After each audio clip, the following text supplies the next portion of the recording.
Colonialism in Africa is a complex historical process that began in the 15th century with the arrival of European explorers.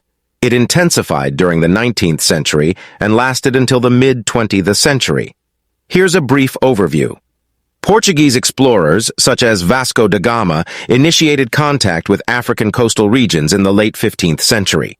They established trade posts for spices and enslaved Africans for the transatlantic slave trade. In the late 19th century, European powers, including Britain, France, Germany, Belgium, and Portugal, engaged in the scramble for Africa. They carved up the continent through treaties, conferences, and military conquests, aiming to exploit its resources and establish colonies.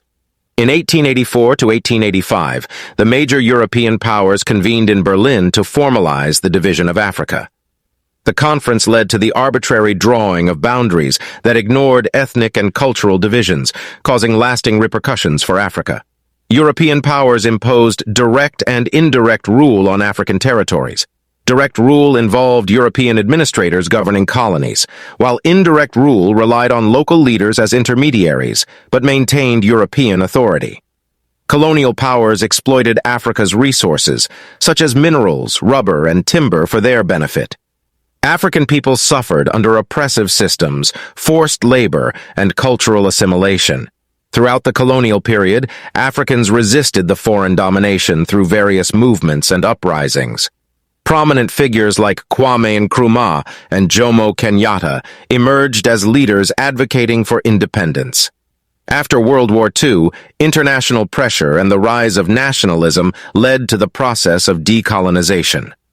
Many African countries gained independence during the 1950s and 1960s. Independence brought challenges like artificial borders, economic disparities, and political instability. The legacy of colonialism continues to influence Africa's socio-political landscape to this day. It's important to note that the colonial history of Africa is vast and diverse, with each region experiencing unique interactions with European powers. The consequences of colonialism continue to shape Africa's development and relations with the global community.